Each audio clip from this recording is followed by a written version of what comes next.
vocês de uma forma muito especial. Que a nossa aula de hoje fique assim, gravada nesse lado aqui do nosso peito. Gravada para Deus.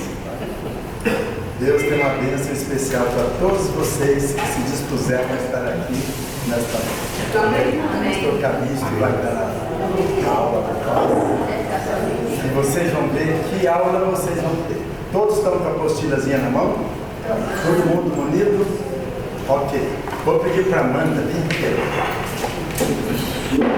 Amanda vai fazer uma oração para nós. Que o Espírito Santo esteja presente nesse encontro, iluminando a mente do nosso orador e também a nossa mente para entender aquilo que ele vai nos passar. Deus abençoe. Amanda, olha para nós. Vamos orar então. Pai amado que estás no céu, nesse momento agradeço esse lanche que foi servido, que o Senhor alimentou o nosso corpo. Agora peço que abençoe o professor Calixto, que vai alimentar a nossa alma com o principal pegar nas brasileiras. Amém. Possamos aprender um pouco mais sobre suas leis, sobre suas escrituras, que possamos depois retornar calmamente para os nossos lares, conhecendo um pouco mais sobre ti, Senhor. É que eu peço e agradeço em nome do seu filho amado. Amém. Amém. Obrigado.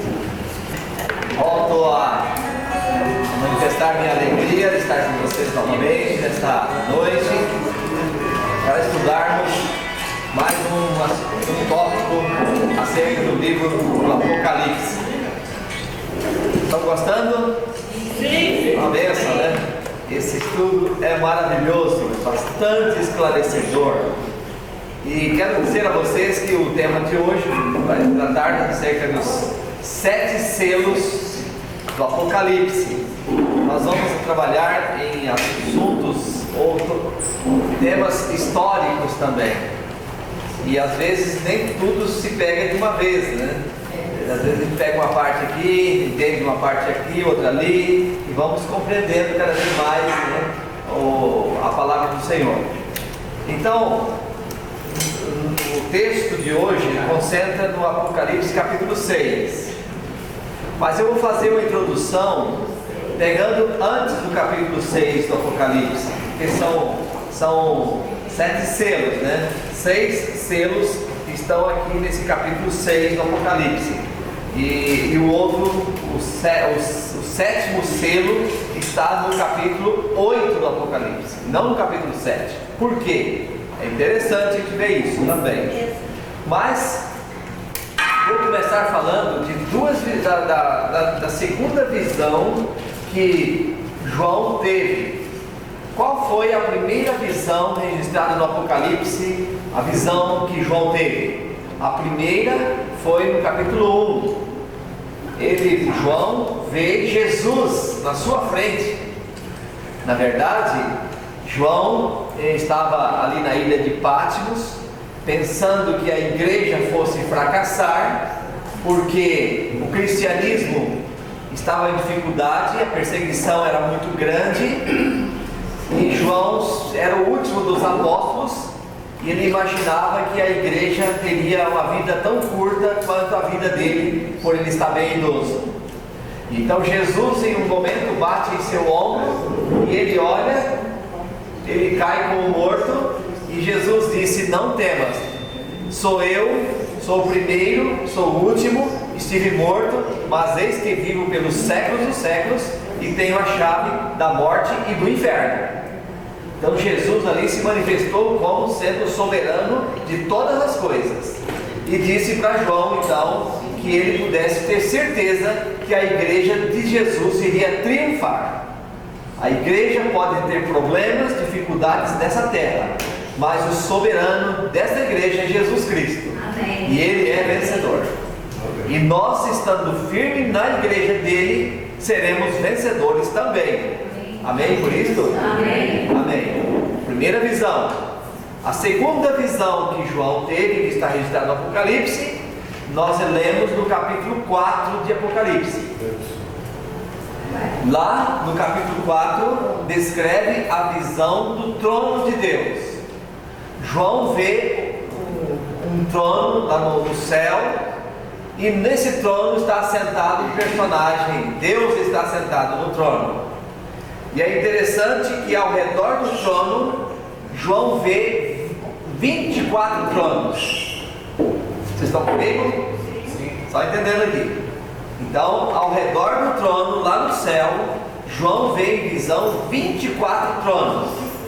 Imagina, é como se fosse uma mesa aqui, como essa aqui. Vamos só ilustrar. Tinha 24, tinha a mesa central, o trono, e onde estava o Deus, e aí 24 tronos ao redor daquele trono principal, e 24 anciãos estavam sentados ali.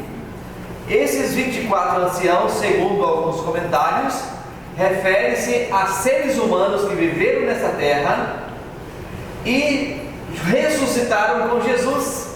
Em algum momento eles foram para o céu. Pode ter sido Enoque, que a Bíblia fala que já está no céu, sim ou não? Sim. Enoque, quem mais? Elias, Moisés, que foi ressuscitado, o primeiro a ser ressuscitado nessa terra. Quem mais? Quando Jesus foi levado para o céu, quando Jesus morreu, alguns túmulos se abriram, algumas sepulturas se abriram, e quando Jesus então saiu da sepultura, muitos mortos levantaram também. Exato. Mateus 26 fala sobre isso. Vocês estão me entendendo? E então lá no céu existe já uma primícia, um grupo, nós não sabemos quantos, de pessoas vivas. E então eles aqui nesse capítulo 4 menciona que eles estão assentados nesse trono. E depois menciona 4 seres viventes também que estavam ali ao redor do trono. Eram anjos. É como se fosse um quarteto celestial. Ao redor do trono, anjos. E aí o texto menciona que estes anjos, juntamente com os 24 anciãos, destacam, proclamavam: Santo, Santo, Santo, referindo a quem estava no trono. E depois continua dizendo: Santo, Santo, Santo é o Senhor Deus. É o Senhor Deus, o Todo-Poderoso, aquele que era, aquele que é e o que há de vir. Ou seja, é o Deus poderoso de ontem, de hoje e de amanhã. Vocês estão entendendo? Aí João teve essa grande visão. E aí ele fala: Santo, Santo, Santo é o Senhor Deus. O que me lembra essa expressão Senhor Deus? Para mim, essa expressão Senhor Deus, eu vejo lá no livro de Gênesis. Gênesis capítulo 1 fala Elohim. No hebraico a palavra Elohim. Elohim quer dizer Deus, Deus Todo-Poderoso, Deus Soberano, Deus Criador, quando diz Deus aqui. E então, no capítulo 1 de Gênesis, por 27 vezes eu contei, aparece o nome Elohim, referindo-se a Deus. Deus criou isso, criou aquilo, é o Deus Criador. Já no capítulo 2 não aparece essa palavra só Senhor Deus, aparece Yahweh Elohim, Jeová Deus, Senhor Deus na nossa tradução. Senhor Deus. Então, por que Senhor Deus? Porque agora, no capítulo 2 de Gênesis, a Deus aparece como soberano, mas aparece como Jeová. Jeová, ou Yahweh, o Javé, alguns. Então, esse Jeová quer dizer um Deus que vem para ser imanente, que vem para estar com a gente. É um Deus que cruza o espaço celestial e vem habitar com o ser humano. Então, por isso que ele fala ali no capítulo 2 de Gênesis, apresentando Deus, sempre se identificando o Senhor Deus, aparece 10 vezes essa expressão Senhor Deus. Agora no Apocalipse aparece novamente os 4 seres viventes, aparecem dizendo: Santo, Santo, Santo é o Senhor Deus. Ou seja, é o Jeová Elohim, é aquele que é o Deus infinito no poder, na onipotência, na grandeza, mas é aquele que desceu para morrer pelo ser humano também. Que maravilha! Não vale a pena estudar sobre esse Deus maravilhoso? Vocês estão entendendo? Então o capítulo 4 descreve esse Deus. Por que eu estou citando isso? Porque agora no capítulo 5 de Apocalipse já faz uma outra menção. Aqui diz que tinha alguém assentado do lado direito de Deus. Eu só estou citando porque o essencial que eu quero é no capítulo 6, tá bom? No capítulo 4, aqui só estou fazendo a introdução. Como eu disse, no capítulo 5 então, aparece que tinha alguém assentado no trono, tá certo? E tinha na mão direita um livro, escrito por dentro e por fora, selado com 7 selos. Nós já explicamos isso aqui uma vez, eu estou apenas resumindo aqui e dando um resumo para a gente entrar no capítulo seguinte. Então, nesse capítulo 5, vemos esse personagem que estava sentado ali junto ao trono, e ele estava com um livro selado por dentro e por fora, com 7 selos. E João, quando vê o livro, começa a chorar desesperadamente. E aí vem um ser vivente e diz para João: João, não chore, por que você está chorando? Porque não tinha ninguém que abrisse o livro. O que se refere esse livro? O que esse livro está referindo? Aos atos de todo ser humano da terra, de todas as épocas, os registros dos seres humanos ali no livro. Como é que é? Tamanho desse livro? Não sabemos, o texto só fala do livro. Mas esse livro tem os atos de todos os seres humanos, e livros selados por dentro e por fora. E agora, sabe o que acontece? João começa a chorar porque ele vê que se não abrir o livro, ninguém pode ser salvo. Ninguém podia abrir o livro. E se não abrir o livro, ninguém pode ser salvo. Fazer o quê? Aí então ele chorando, aí vem um ser vivente e fala: João, não chores. Por quê? Porque o leão da tribo de Judá venceu e ele está apto para abrir o livro. Amém. João quis logo ver, bateu o olho, olhando, vê um cordeiro. Vê um cordeiro. Isso mostra o que para nós?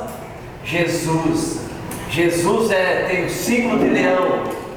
Leão é o rei da selva, Jesus o rei do universo, e ele vai destruir os que destroem a terra. Amém. Todos os pecados serão eliminados da terra, e somente o leão da tribo de Judá pode fazer isso. Mas João viu o cordeiro. O cordeiro representa o quê? O cordeiro representa Jesus Cristo, que é o cordeiro de Deus que tira o pecado do mundo. E Jesus Cristo tirará os nossos pecados. Jesus Cristo transformará aqueles que aceitam a Ele e vivem com Ele. Jesus Cristo fará essa obra. E assim, então, o livro agora pode ser aberto por quem? Por Jesus Cristo.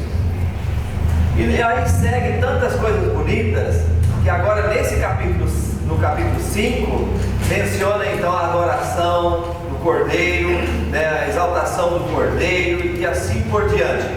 Aí entra o capítulo 6. O capítulo 5 tinha falado sobre aqui o livro estava selado com quantos selos? 7 selos. E agora o capítulo 6 menciona que, agora eu vou entrar com vocês para ler comigo, tá bom? Capítulo 6 começa no verso 1. Vamos comigo?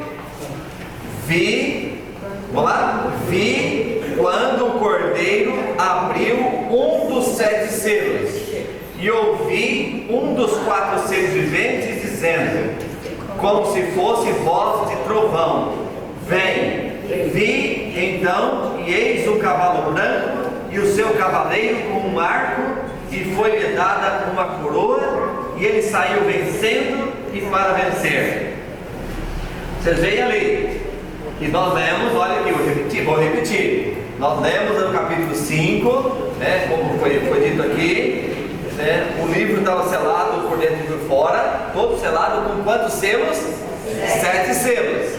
E eu disse aqui que esses selos, esses livros selados, contêm o registro da vida de todo ser humano. Foi isso que eu disse? Todo ser humano, então todas as épocas. E agora, nesse capítulo aqui, do capítulo 6, vai mencionar 7 selos, e cada selo representando uma época da história da igreja cristã primitiva. Tá bom? Vocês estão entendendo? Cada selo vai representando uma época da igreja primitiva, cristã primitiva. Então, o primeiro selo aqui mencionou, João viu, né? E aí diz assim: vi então e eis um cavalo branco. Bom, o branco aqui é símbolo de quê? De pureza. Esse cavalo branco, segundo aqui dados históricos, autores cristãos, mencionam que esse cavalo branco representa um período da história. E vocês podem anotar aí, inclusive, o ano que eu vou citar aqui, representa o período que vai do ano 31 depois de Cristo até o ano 100 depois de Cristo.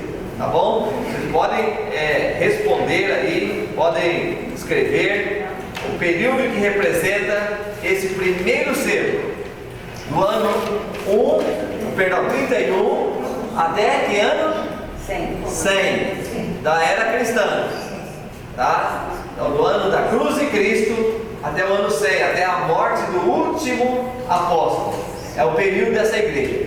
E por que a pureza? O cavalo branco, ali como destaca, tendo um arco de vitória, e ele saiu então vencendo e para vencer. A igreja cristã primitiva, o cristianismo após a morte de Cristo, cresceu de forma admirável, de forma indescritível. A igreja cristã após a morte de Cristo começou então a se unir cada vez mais, pregar o Evangelho, inclusive o Evangelho alcançou todas as partes do mundo naquela época. Vocês estão entendendo? A expansão do Evangelho naquele período foi muito grande. Isso sem tecnologia nenhuma, né? Também teve isso. É verdade, irmã, que naquele tempo algo facilitou. O Império Romano facilitou muito, porque não exigia passaporte para uma pessoa ir de um país para outro, entendeu? As estradas, o Império Romano trabalhou muito para ter boas estradas. Existiam navios que com facilidade a pessoa deslocava, e os cristãos tinham sede de pregar o Evangelho.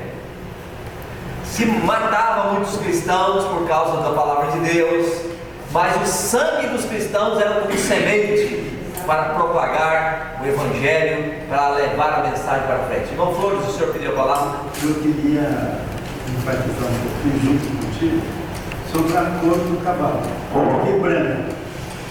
Enfatizar esse aspecto. Foi o pastor que mencionou pureza. No primeiro século, a igreja foi formada por Cristo e os apóstolos mantiveram aquilo que Cristo ensinou para eles. Então a doutrina era pura, não tinha mácula, não tinha nada que pudesse desvirtuar a mensagem que Cristo tinha ensinado para os 12 apóstolos. E eles dividiram até o ano 100 com toda a pureza, com toda a honestidade, aquilo que Jesus passou e o que está na Bíblia conforme está escrito. Muito bem, exatamente. Aqui está o ponto, né? Não deixaram que as doutrinas fossem contaminadas com enganos. Com enganos. Era a verdade, seguiam a verdade, então somente a verdade da palavra de Deus. Aí você vê na história, no ano 45 mataram Tiago, irmão de Jesus. Depois, no ano 67, levaram Paulo para a prisão e levaram Pedro também. No mesmo ano mataram os dois. Pedro morreu crucificado. De cabeça para baixo, exatamente. E Paulo também morreu degolado. Tiago degolado. Paulo colocado em cima de um tronco de madeira, e aí amarrado as mãos e as pernas e a cabeça do lado de fora, e veio um soldado e cortou a cabeça dele, de Paulo, e assim foi morto em defesa do cristianismo, né?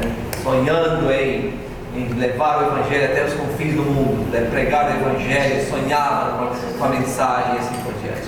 Sabe, meus irmãos, quando nós entendemos o que é Jesus, a partir dali a nossa vida muda. Nossa vida muda totalmente. Paulo, os apóstolos tinham prazer em falar sobre Jesus, o crucificado. Tinha prazer em falar sobre Jesus, entendeu? Ele vivia esse evangelho, falava de todo o seu coração, porque sabia que sem Jesus, sem a cruz de Cristo, sem Jesus ter passado pela cruz, a humanidade estava no fracasso, estava perdida, não tinha solução para ninguém. E ainda hoje, muitos estão aí como se estivesse de camarote. Eu quero ficar neutro, eu não tenho partido, não quero ter religião. Cristo para mim é um personagem que viveu naquela época, mas hoje já não chega na minha vida. Então quero assim, quero uma religião. Se tem religião, mas muitos não têm nem religião. Então nós temos a experiência dos apóstolos que deram a vida defendendo Jesus Cristo, o seu Salvador. Então nós falamos aqui do primeiro selo. Agora vamos para o segundo selo, que está no verso 3. No verso 3 do capítulo 6. Estão comigo? Vamos juntos? Quando abriu o segundo selo, ouvi o segundo ser vivente dizendo: vem. E saiu outro cavalo vermelho. O seu cavaleiro foi-lhe dado tirar a paz da terra, para que os homens se matassem uns aos outros. Também lhe foi dada uma grande espada. Então isso é o que João viu, o segundo selo. E ele viu um cavalo agora de que cor? Vermelho. Vermelho representa, segundo alguns comentaristas, representa a cor do sangue. E esse cavalo representa um período da história também. Qual é o período? Pode anotar aí no cantinho do seu manual aí. Do ano 100 a 313 depois de Cristo. Tá pegando?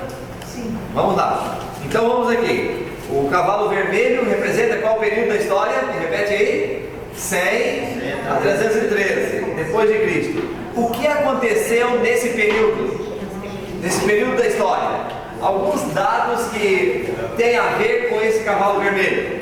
Vocês podem me ajudar? Lembra? Perseguição. Está no caminho. Perseguição mais acirrada aos cristãos. O apóstolo. Houve muito derramamento de sangue nesse período da história. Os próprios apóstolos. Os apóstolos, o último já tinha morrido, que foi João. Aí tem um pai da igreja, um bispo da igreja de Antioquia, que se chama Inácio de Antioquia. Ele estava em sua cidade, os soldados romanos o prenderam e então levaram para Roma. E no caminho houve o interesse de líderes da igreja, pessoas da igreja, fazendo um manifesto para que fosse interrompida a sua ida para ser morto. E a história menciona que, sabe o que aconteceu? É que Inácio de Antioquia disse: deixem que me levem, estou pronto para morrer por Jesus Cristo. E ele foi levado e foi morto. Também a história menciona o relato de Policarpo. Policarpo foi um bispo da igreja de Esmirna e foi um discípulo do apóstolo São João.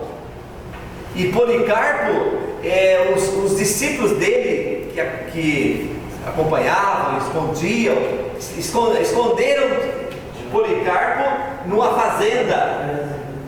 E em um momento alguém disse: está chegando aí o exército para lhe prender. E Policarpo disse: pode deixar, não me escondam mais. Com 82 anos de idade ele já estava. E aí, o que aconteceu?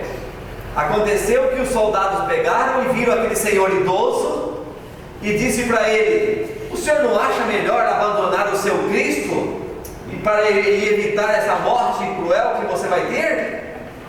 E ele olhou para os soldados e disse: eu andei com Cristo durante 50 anos e ele nunca me abandonou. Como hei de abandoná-lo agora? Pode me colocar no fogo, sem problema. e assim ele foi destruído também. Mas um outro fato, em 285 entrou um imperador chamado Domiciano. Domiciano disse: vamos acabar com todas as Bíblias. Olha só o que ele disse: vamos tirar todas as Bíblias e queimar todas as Bíblias a partir de agora, a partir de 285 depois de Cristo. E Domiciano então seguiu até perto do ano 303 depois de Cristo. E no lugar dele entrou Diocleciano. Inclusive em 2018 eu estive em Roma e visitei as cisternas de Diocleciano. Então lá as cisternas, guarda como se fosse um museu, né? Ali um espaço amplo, e lá nós vimos assim, o lugar onde Diocleciano tirava as férias, etc. Tinha as cisternas dele. Me chamou a atenção, tinha igreja também de Diocleciano. Mas Diocleciano tomou uma decisão mais rigorosa do que o antecessor dele. A decisão, sabe qual foi? Foi acabar com a Bíblia e com todos os cristãos em 10 anos. Em 10 anos. E então de 303 ele começou. Acontece que em 307, sabe o que aconteceu? Ele perdeu o poder para Constantino. E aí o imperador Constantino entrou em cena. E até então as igrejas, até então os cristãos não podiam ir à igreja. Como que você adorava a Deus? Você podia ir à igreja? Podia fazer uma classe como esta? Não. Como que adorava a Deus então?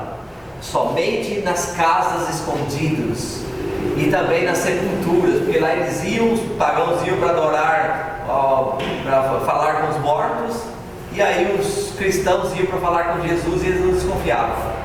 E assim então adoravam a Deus com muita perseguição, muita dificuldade, e muitos, como já dissemos aqui, eram mortos porque queriam servir a Deus. Que luta, não é verdade? Que luta. Aí Constantino entrou em cena. Eu estou contando história para vocês. Às vezes a história cansa a gente também, né? Alguns. Não? Eu fico preocupado, vocês vão. Eu quero outras coisas. Mas vamos lá. Então aí o que fez? Constantino entrou agora como imperador. E o que aconteceu? Aconteceu que Constantino tomou uma decisão diferente. Constantino disse para os cristãos: você é cristão? Então você continue sendo cristão. Só que o templo vai ser o mesmo, a igreja vai ser o mesmo, dos pagãos e dos cristãos. Aí no dia do sol, os pagãos iam para o templo e tinha uma imagem grande do sol, e eles lá adoravam o sol.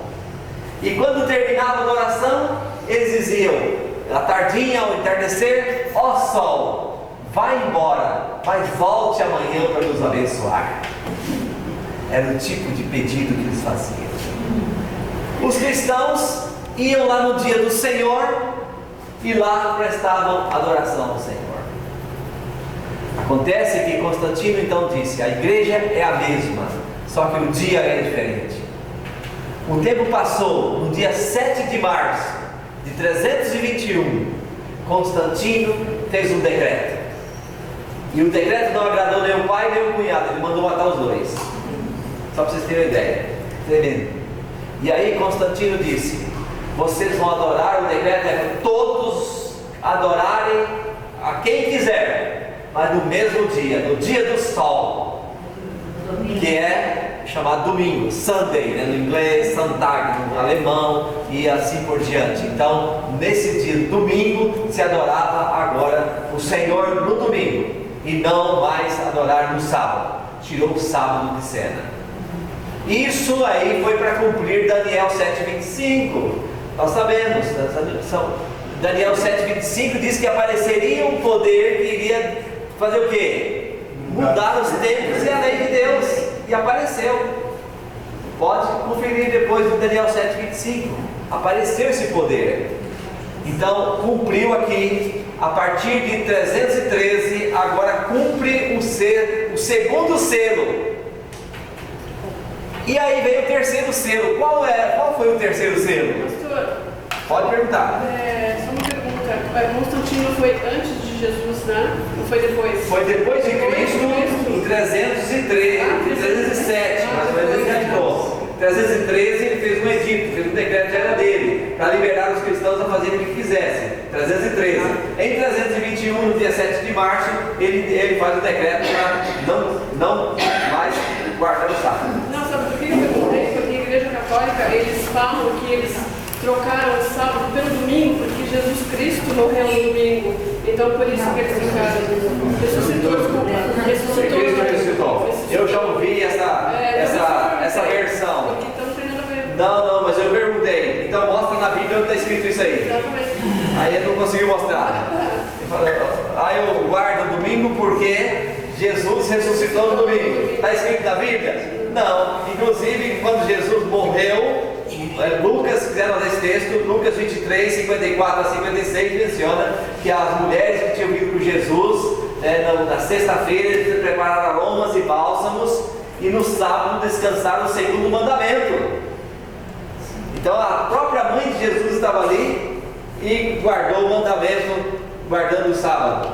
Interessante, né? Então, se tivesse em algum lugar escrito na Bíblia, a mudança está por essa razão, assim. Mas Jesus, para comemorar a morte dele, deixou uma coisa. O que Jesus deixou para comemorar a morte dele nessa terra? Foi guardar o domingo ou foi a Santa Ceia? Santa Ceia. A Santa Ceia é um memorial da cruz, a Santa Ceia. Jesus deixou a Santa Ceia para comemorar a sua morte e não a transgressão de um mandamento de Deus. Faz sentido? Pois bem, vamos para frente? Hoje é história, tá? Na próxima semana você vai ficar mais tranquilo, mas se você não gosta de história. Vamos para o próximo selo. Qual foi o próximo selo aqui? Verso 5. Vamos comigo? Quando abriu o terceiro selo, ouvi o terceiro ser vivente dizendo: vem. Então vi, eis um cavalo preto, e o seu cavaleiro com uma balança na mão. E ouvi uma como voz no meio de 4 seres viventes, dizendo: uma medida de trigo por 1 denário, 3 medidas de cevada por 1 denário, e não danifiques o azeite e o vinho. Então, aqui já fala de um outro cavalo. Qual foi o cavalo? O cavalo preto. Esse cavalo preto, se já estava difícil, agora complicou mais. Por quê? Porque os cristãos até 313 morriam, davam a vida pelo Evangelho. A partir de 313, Constantino falou assim: agora está tudo livre. Mas com essa liberdade que ele deu, inclusive, aqui foi uma pegadinha. Por quê? Por que eu digo pegadinha? Porque a partir de 313, a Bíblia foi saindo de cena e foi colocando agora decisões para os congressos, o Senado decidir a política. Agora não, a igreja passou a decidir assuntos religiosos também. Então, no lugar de adorar a Jesus Cristo, a Deus, agora passaram a adorar santos. Por exemplo, como eu te mencionei, naquele templo pagão que os cristãos iam adorar lá, o Constantino mudou o sábado para domingo. Lá existiam as imagens, por exemplo, que eu falei aqui do sol. Aí os cristãos começaram a imitar: vamos colocar a imagem do santo aqui para adorar no lugar do sol. A gente não adora o sol não, mas a gente adora a imagem. São Pedro, o próprio Jesus, a Virgem Maria. Foi oficializado mais tarde a adoração. Eu estou aqui, está sendo gravado naturalmente, e o que eu estou dizendo é histórico, não é algo que saiu da minha cabeça. Você pode conferir nos livros aí da história cristã, que eles passam essas informações. Então, como eu disse, aí surgiu a adoração de imagens. Os pagãos tinham lá um recipiente dentro do templo que era para quê? Para sacrificar crianças. Quando eles sentiam que as coisas não davam certo, eles achavam que tinha que apaziguar a ira dos deuses. Aí então sacrificavam a criança. Aí os cristãos olharam aquilo ali, sabe o que fizeram? Vamos fazer o batismo da criança para não morrer pagã. Vocês estão entendendo? Para não morrer pagã, vamos batizar a criança. Mas na Bíblia não está assim. A Bíblia diz que para ser batizado precisa crer. E eu pergunto, a criança tem capacidade de crer? O nenenzinho novo, a novinha, crer? Tem condições de ser ensinada? Não entende nada. Precisa se arrepender para depois se batizar. A criancinha novinha aí se arrepende? Também não. Então por isso que não é bíblico. Eu estou falando que é bíblico e que não é bíblico. Tá bom? Se você vai com o evangelho segundo o seu avô, talvez o seu avô não tenha ensinado o que está aqui, ou se ensinou, amém. O meu pai, para o meu avô não ensinou para o meu pai, ele aprendeu depois de grande que ele teve que ir atrás da Bíblia. Foi atrás da Bíblia e encontrou aqui a verdade da palavra de Deus. E por onde que nós vamos ser julgados? Qual é o caminho da salvação? Não é examinando a Escritura? Não é assim que a Bíblia fala? Examinar as Escrituras? Então está aqui. Então, meu amigo, se você achar um texto bíblico que orienta a você poder transgredir a lei de Deus, inclusive o Santo Sábado, eu dou meu carro, está aqui na garagem. Dou meu carro. Se não achar, você tem que seguir também, né? Senão, aí complica. Aqui começa a tradição. A tradição, pronto. Na verdade, o católico, desculpa aqui, eu estou citando essa história, não quero citar nome de religião não, assim. A igreja romana, vou citar aqui ao invés de catolicismo, a igreja romana, ela veio aos pouquinhos, né? A tradição veio entrando. Por exemplo, ali, depois da morte de João, no ano 100, logo depois, no ano 120 por aí surgiu um grande líder da igreja lá em Roma, né?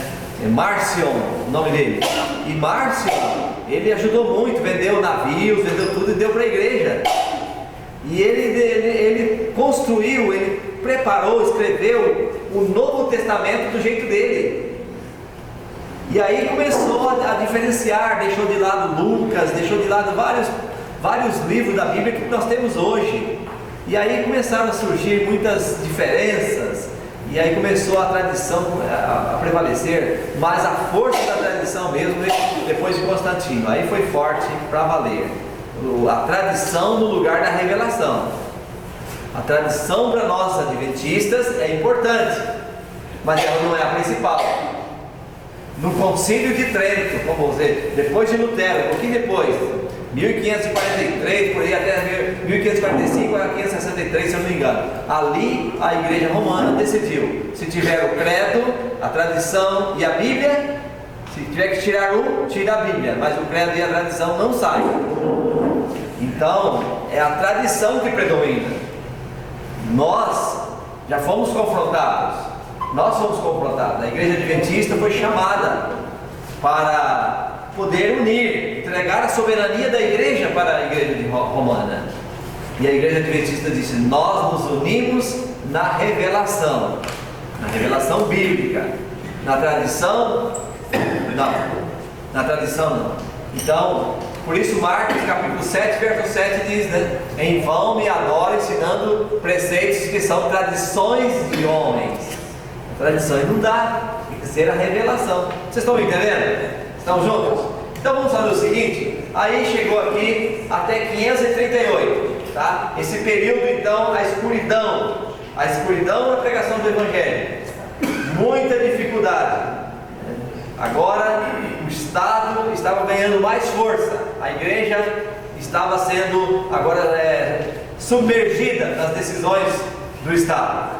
Agora vem aí um outro selo. Agora é o seguinte, o que significa o quarto selo? Vamos para a leitura do texto bíblico e depois a gente responde? Pode ser? Então abra aí o verso 7, capítulo 6, verso 7. Vamos lá?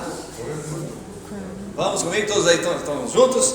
Quando o cordeiro abriu o quarto selo, ouvi a voz do quarto ser vivente dizendo: vem.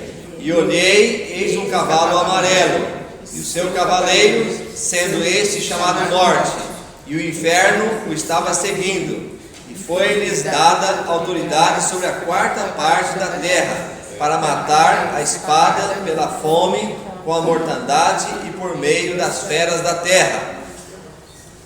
Tá bem, então vamos explicar um pouquinho sobre esse período. Representando o período do cavalo, que cor? Amarelo. Amarelo. Esse cavalo, e aqui menciona mais um detalhe desse cavalo. O seu cavaleiro sendo chamado o quê? Morte. Nesse período da igreja, que pega de 538 até o ano 1517, foi um período chamado período escuro. Idade escura, até na história menciona assim. Idade escura. Por quê? Nesse período, a proibição foi total para com o estudo da palavra de Deus, para com o evangelho. Não tinha mais, os cristãos não podiam se manifestar de forma alguma. A história menciona isso. Inclusive, por que isso? Como se deu em 538? O que aconteceu em 538? Havia um imperador chamado Justiniano. Ele concedeu à Igreja Católica a soberania sobre o Estado. A partir de 538, a Igreja é que decidia as coisas para o Estado.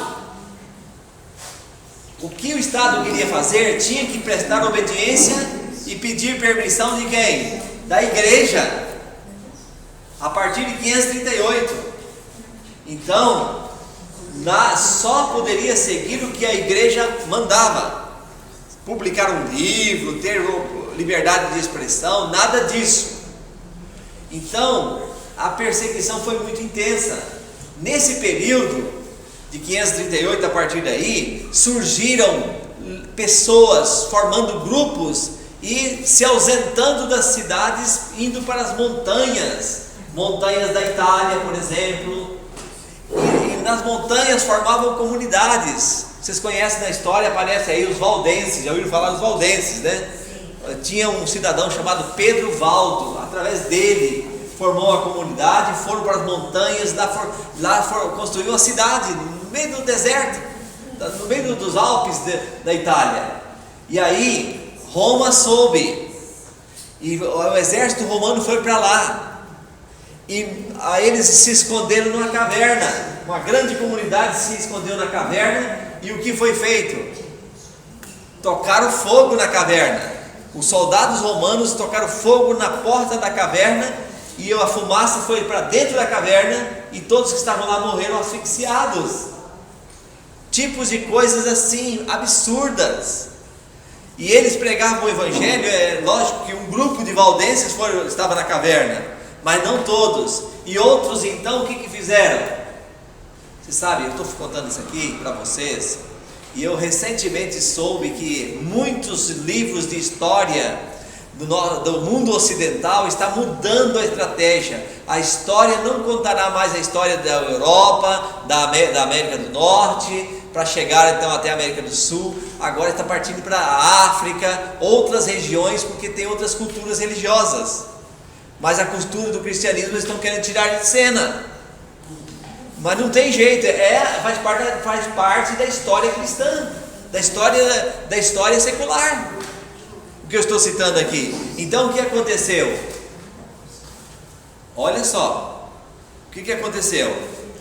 Os valdenses, muitos então foram mortos, mas outros sobreviveram e continuavam pregando o evangelho. Pregando de que maneira? Eles colocavam em um bordal, que eles falam, né, uma sacola, e colocava dentro do casaco também, que era muito comum, partes da Bíblia, textos da Bíblia, e costuravam dentro do casaco, para ninguém ver que tinha bolso. Aí ficava costurado um texto da Bíblia, ou vários textos da Bíblia, e quando eles chegavam no comércio, em algum lugar, e começavam a conversar, percebia uma inclinação da pessoa para com a fé, para com a religião, para a coisa de Deus. Porque tudo escuro, ninguém sabia nada, era a idade escura. E então o que faziam? Aqueles valdenses tiravam dali, descosturavam o bolso e apresentavam textos da Bíblia Sagrada, dando esperança para o povo. Se pegassem, eram mortos. E essa perseguição foi muito forte, até chegar no ano 1200, aí começaram a surgir líderes fortes, combatendo esse tipo de coisa, essa perseguição. Por isso que chegou até 1517. Aí chegou, eu posso citar aqui John Wycliffe, John Hus, em 1409, colocaram ele numa estaca e tocaram fogo, numa época de frio que a lenha era escassa. Aí ele viu uma senhora idosa carregando um feixe de lenha e colocando ali ao pé da estaca para queimá-lo. E ele olhou para baixo assim e disse: Senhora, o que eu lhe fiz para você colocar essa lenha para me queimar? E ela disse: olha, o inverno é muito intenso, a gente precisa de lenha para aqui, sim, mas todo herege deve ser queimado. E aí então ela tinha convicção que tinha que ser queimado, era assim, levou a mentalidade das pessoas para que o herege tinha que ser queimado. E ele foi queimado em 1409, John Hus. Aí mais tarde um pouquinho, em 1517, vou ser mais específico, veio Martinho Lutero. O que fez Lutero? Lutero ficou tão indignado com os ensinos que estavam fora da Bíblia, e ele tinha tanta sede de ensinar a Bíblia Sagrada, de aprender da Bíblia, e a igreja romana não permitia. Então ele foi agora estudando a palavra de Deus, lá como monge, onde ele estava, tinha uma Bíblia, ele começou a estudar, a ler, e foi descobrindo a palavra de Deus, e ele estabeleceu princípios para estudar a Bíblia, o princípio sola escritura, sola gratia, que dizem, só a graça, só a escritura. E ele foi trabalhando, pondo a Bíblia na mão do povo. Não podia ser outro caminho, a Bíblia, estudar a Bíblia Sagrada. E aí Martinho Lutero escreveu 95 teses, em 1517, colocou na catedral lá de Wittenberg, na Alemanha, e colocou ali, e as 95 teses aí mostrando que a igreja estava indo por outro caminho, estava equivocada. Tentaram matá-lo de toda maneira, mas Deus protegeu. Ele conseguiu formar a mentalidade dos príncipes alemães na universidade. Ele foi trabalhando com as pessoas de forma bem sutil e foi crescendo no conhecimento, e assim então conseguiu expandir. Esse período que eu já estou entrando aqui, já depois de 1517, vocês estão entendendo? O que aconteceu então agora no próximo selo, no quinto selo? Olha agora a história mencionando o quinto selo. Vamos comigo? Verso 9. Quando ele abriu o quinto selo, vi debaixo do altar as almas daqueles que tinham sido mortos por causa da palavra de Deus e por causa do testemunho que sustentavam. Clamaram em grande voz, dizendo: até quando, ó soberano Senhor, santo e verdadeiro, não julgas nem vingas o sangue dos que habitam sobre a terra? Então a cada um deles foi dada uma vestidura branca, e lhes disseram que repousassem ainda por pouco tempo, até que também se completasse o número dos seus conservos e seus irmãos, que iam ser mortos, como igualmente eles foram. O que quer dizer isso aqui? O clamor, como diz aqui, o clamor dos mártires. Aqui João vê em visão a cena de pessoas cristãs que estavam morrendo e perguntando para Deus: Deus, até quando vai isso tudo aí? A gente morre um aqui, morre ali por causa do Evangelho. Até quando, Senhor? O Senhor não vai pôr a mão, não? E Deus falou assim: espera mais um pouquinho, vai chegar a hora que Deus vai pôr a mão. Aí passa esse período, a partir da reforma protestante. O que acontece? Surgem, agora vai assim, explodindo religiões. Surgem religiões protestantes ou cristãs. Surgem, o Lutero, depois surgiu o João Hus. Antes foi João Calvino, foi depois. Aí na Renascença, ali em 1700, veio a família Wesley, John Wesley, e o Carlos Wesley, o irmão dele, que era músico, e aí abriu a igreja, através deles, a igreja metodista, e assim foi crescendo, aí até chegar em 1755, esse selo. Aí chegou então agora o sexto selo. Olha a sequência, hein? Cada selo representando um período da história. Nós já estamos no sexto. Aí o sexto selo, o que aconteceu? Vi quando o cordeiro abriu o sexto selo e sobreveio o quê? Grande terremoto, o sol se tornou negro como saco de crina, a lua toda como sangue, as estrelas dos céus caíram pela terra como a figueira, quando abalada pelo vento forte, deixa cair os seus figos verdes, e o céu recolheu-se como um pergaminho quando se enrola. Então todos os montes e ilhas foram movidos do seu lugar. Os reis da terra, os grandes, os comandantes, os ricos, os poderosos, e todo escravo e todo livre, se esconderam nas cavernas e nos penhascos dos montes. E disseram aos montes e aos rochedos: caí sobre nós, escondei-nos na face daquele que se assenta no trono e da ira do cordeiro. Porque chegou o grande dia da ira deles. E quem é que pode suster-se? Quem pode subsistir? Esse foi então o quinto selo. Nesse caso aqui, a abertura desse selo é dada através de alguns eventos da natureza, alguns acontecimentos da natureza. Quais são eles? Terremoto. Esse terremoto, alguns estudos mostram que foi assim, delimitado como sendo o terremoto de Lisboa, e ocorreu em 1755. Houve esse terremoto. Então, nesse terremoto aqui dá início ao fim do tempo. Já estamos chegando agora, já no fim do tempo. O terremoto aconteceu, outros fatos também aconteceram.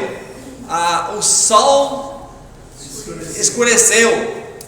Sequência, né? Uma sequência. Em épocas próximas. 25 anos de diferença.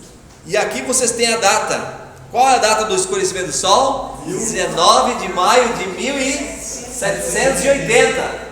Ocorreu então o escurecimento do sol. A lua deixou de dar o seu brilho.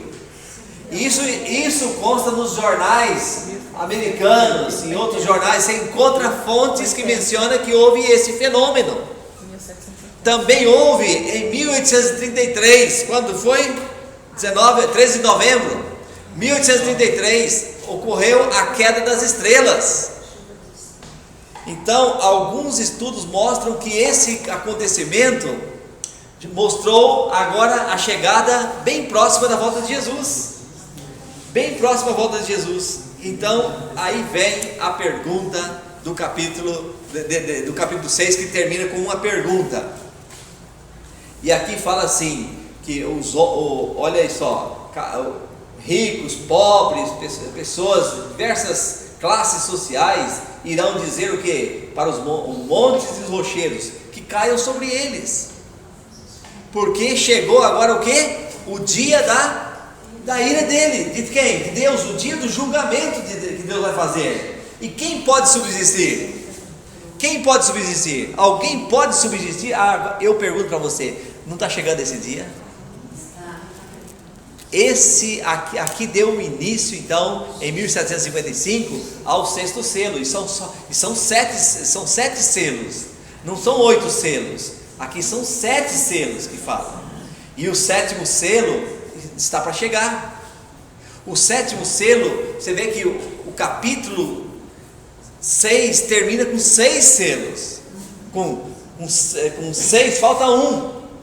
E o capítulo 7 não menciona esse um selo.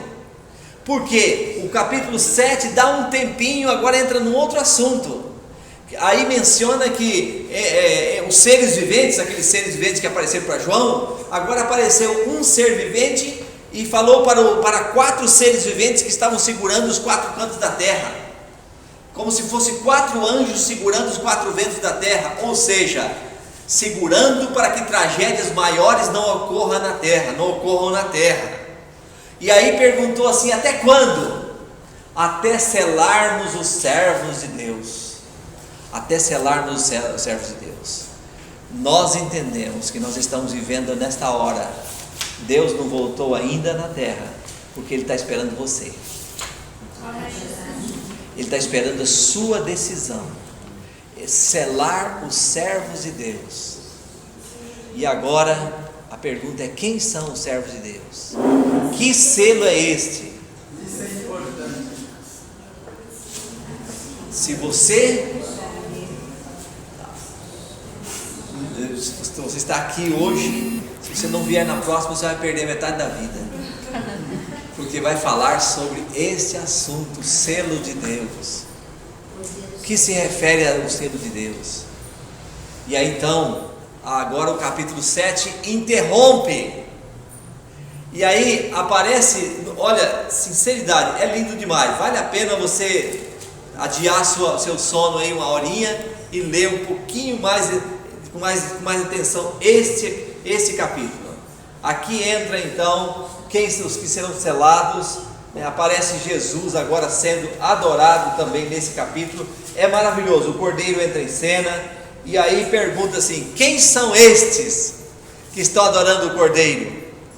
Aí diz assim: estes são os que vêm da grande tribulação, lavaram suas vestiduras e as alvejaram no sangue do Cordeiro.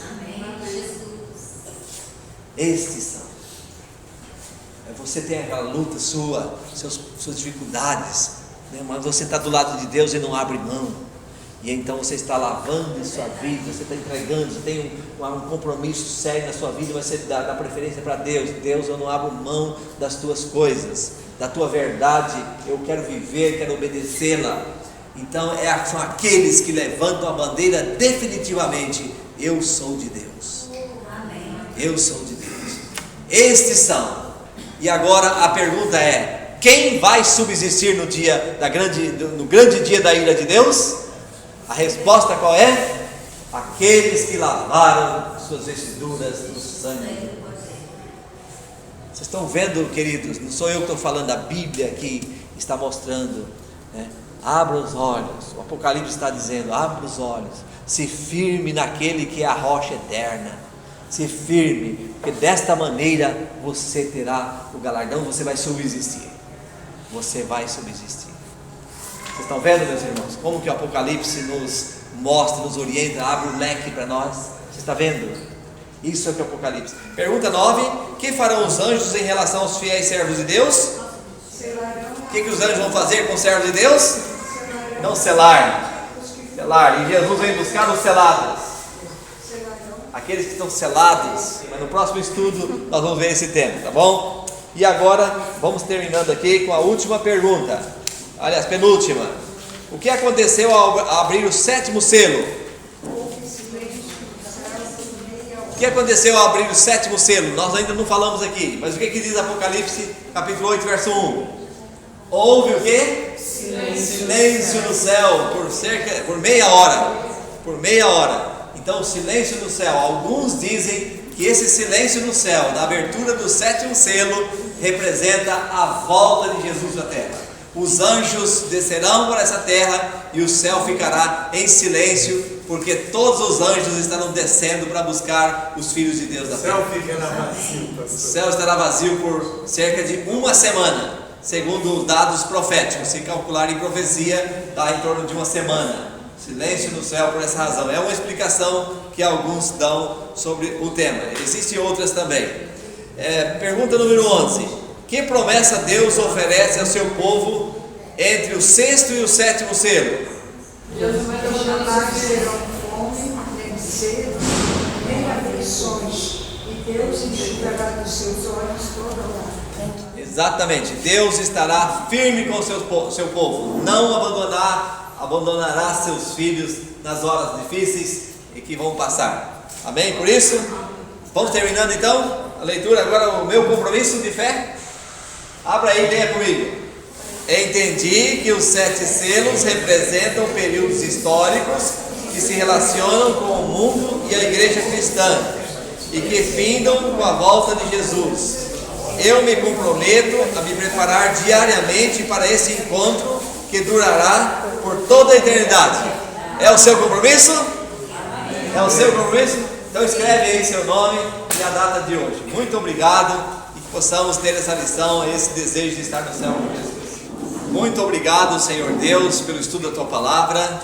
Obrigado porque o Senhor deu essa informação revelada através do Apocalipse, através de João, do apóstolo João, para que nós pudéssemos entender desde a tua ida para o céu e até o teu retorno, que será muito em breve.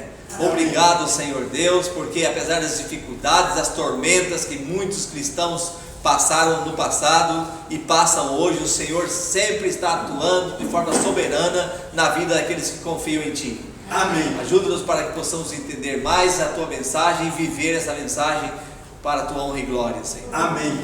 Cuida de todos nós ao voltarmos para os nossos lares, em nome de Jesus. Amém. Amém. Amém.